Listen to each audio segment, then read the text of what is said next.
અમરેલી બેઠક માટે હવે રાજકારણ ગરમાયું છે। કોંગ્રેસમાંથી સુરેશ કોટડિયાનું નામ નિશ્ચિત જણાતા બે ધારાસભ્યો નારાજ થઈ ગયા છે। ભાજપામાંથી કોંગ્રેસમાં આવેલા સુરેશ કોટડિયાનું નામ નિશ્ચિત જણાતા અમરેલીમાં ઘમાસાણ સર્જાય તેવા એંધાણ વર્તમાન સમયમાં વર્તાઈ રહ્યા છે।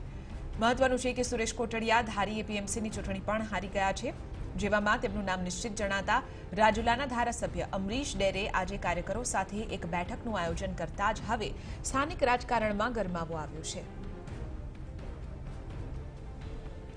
आज मुद्दे વધુ જાણકારી મેળવીશું ટીવી 9ના સંવાદદાતા મહેન્દ્ર બગડા પાસેથી। મહેન્દ્ર, અમરેલીમાં ખાસ કરીને જે ઉમેદવારની પસંદગી થશે તેને લઈને નારાજગી શરૂ થઈ ચૂકી છે। સમગ્ર મામલે અત્યારે કઈ રીતનું રાજકારણનું ચિત્ર ત્યાં ઉભરી રહ્યું છે મહેન્દ્ર? ચિત્ર સુરેશ કોટડિયા પૂર્વ કેન્દ્રીય પ્રધાન મનુ કોટડિયાના પુત્ર છે અને થોડા સમય પહેલા તેઓ ભાજપમાંથી કોંગ્રેસમાં આવ્યા છે।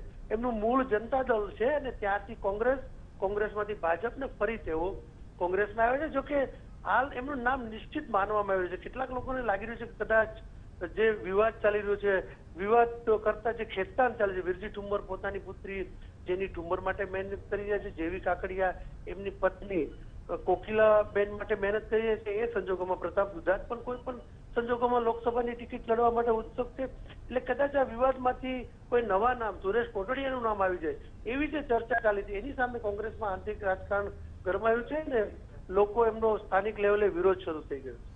બિલકુલ, આભાર મહેન્દ્ર સમગ્ર મામલે જાણકારી આપવા બદલ। તો અહીં જે દાવેદારી છે તેને લઈને એક રીતે નારાજગી જોવા મળી રહી છે।